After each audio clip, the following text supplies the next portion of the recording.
abenida ay parang Las Vegas. Malalaki yung karatula dyan, kumukuti-kutitap yan. Napakaganda nito nung araw. Para ka nasa Las Vegas talaga. Sa mga sumasayaw na ilaw at di natutulog na kalye noong dekada 80, isang lugar ang nagsilbing pinto sa iba't ibang mundo. Sa mga eskinita ng Recto, Avenida at Quiapo, madadaanan ng mga dating pinilakang tabing.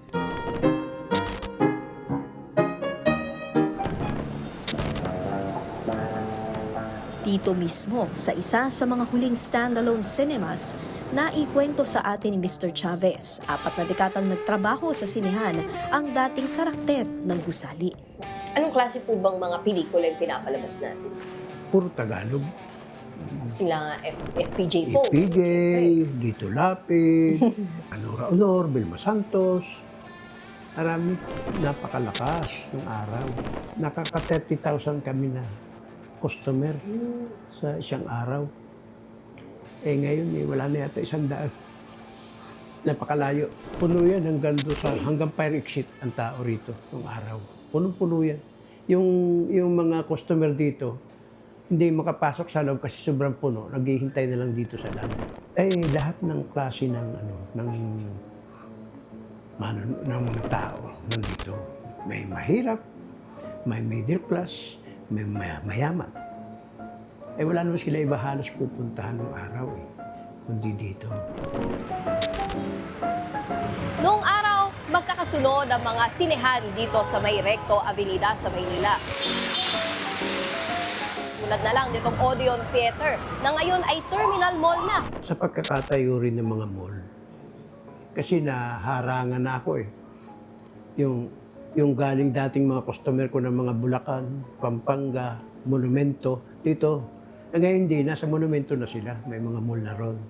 Saka yung mga galing dito sa mga Tondo, mall dyan sa Divisoria. Lahat nung dadaanan ng tao papunta rito, harang na ng mga mall. Kayo po ba, Sir Chavez, hindi kayo nag-try na sumabay? Ay, hindi na kami makakasabay. Kasi ang unang-una, hindi na kami bibigyan ng pelikula ng mga producer. Bukod sa wala naman halos na producer na, ilan na lang. Wala na halos gagawa ng mga Tagalog na movie. Wala na. Kaya ngayon nga, maski sa mga mall, puro English na nga nilalabas.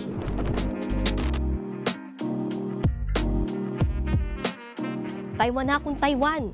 Ngayon nyo lang matitikman ang tatak ng Panday. Walang himala. Naaalala niyo pa ba yung mga linyahan na yan? Dito yan sa teatro unang narinig at unang napanood. Dati puno, dati pinipilahan. Ngayon, tambak at alikabok na lang ang pumapalakpak. Ironikong ang pinilakang tabing, ngayon ay kalawangin.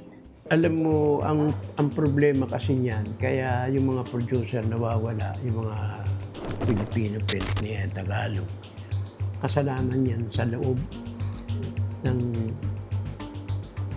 malalaking kumpanya. Minsan kasi lalabas kita, pero ayoko may lalabas ka sa iba.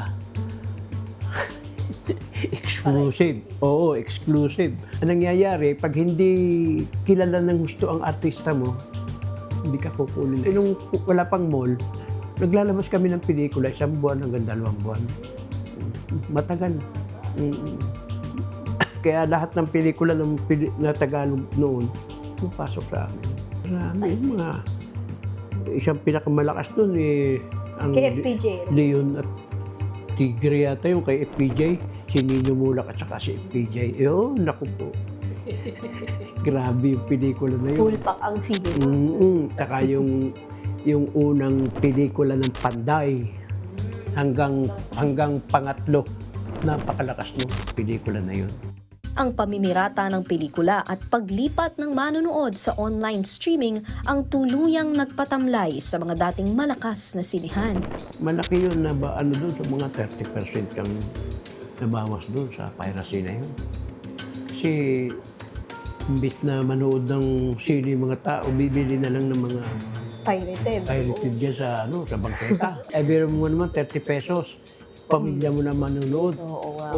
Kung manonood ka ng sine, magkano? Kung halimbawa 6 kayo, sa 100 lang, di 600 na. Sa 30 pesos ka na. Oo. Malaki. Kaya lang, siguro, malapit na rin itong magsara eh. Kasi hindi naman kumikita. Ito pong Lord's Ito Temple. for sale na rin. So, meron po bang nag-e-express ng kagustuhan na Oo, meron. may interesado? Oo. Mga gumagawa ng kondominyo. Sa paglabas ng mga binansagang blockbuster films at pag-arangkada ng independent Filipino films sa loob at labas ng bansa, hudyat na ba para masabi natin na nasa panahon na ng pagbawi sa takilya ang pelikulang Pilipino? Nikki de Guzman, mukha ng maliliit, isyong malalaki, dokumentado. Mga kapatid, Jig Manikad po. Pagdating sa mahalagang balita sa loob at labas ng bansa, dapat una sa lahat, mag-follow at mag-subscribe na sa social media pages ng News 5.